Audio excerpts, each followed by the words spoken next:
और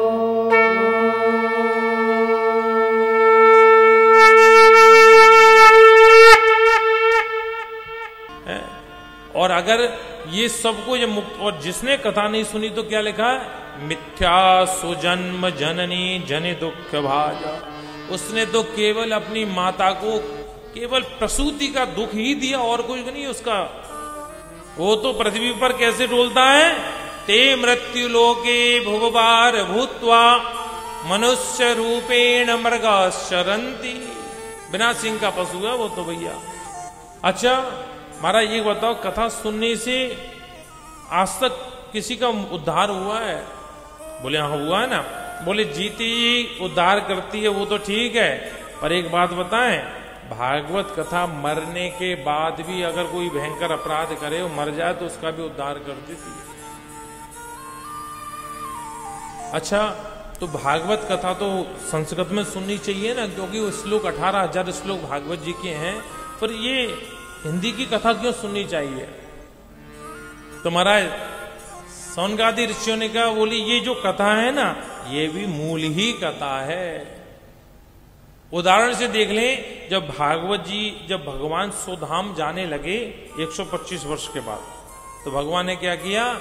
त्र्योधायम प्रविष्टव्यम श्रीमद भागवतार्णवम। अर्णव कहते हैं समुद्र को। भगवान ने अपना दिव्य रूप भागवत जी में प्रविष्ट कर दिया। किस रूप में? भगवान भागवत जी में 18,000 श्लोक बन के प्रकट हो गए। 335 अध्याय और 12 स्कंद बन के तैयार हो गए ठाकुर जी। इतने में किशोरी राधा रानी आ गई।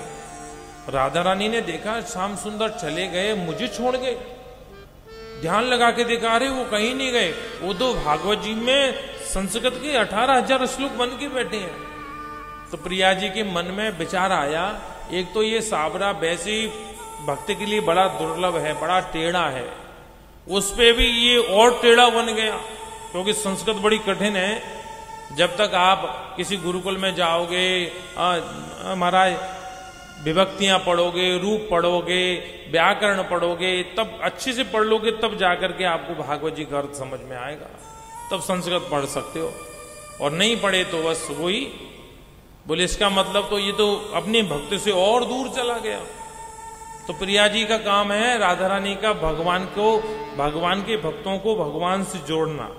तो उन्होंने क्या किया, राधा रानी ने देखा ना कि ठाकुर जी तो ये कठिन शब्द बन के तैयार हो गए, और साधारण जीव को कैसे भगवत प्राप्ति होगी? तो कहते हैं किशोरी राधा रानी ने ठाकुर जी से कहा, प्रभु आप बने भागवत जी के 18,000 श्लोक और मैं भागवत जी के 18,000 श्लोकों का हिंदी रूप बन के आ जाती हूँ। प्रेम से बोलो राधे राधे।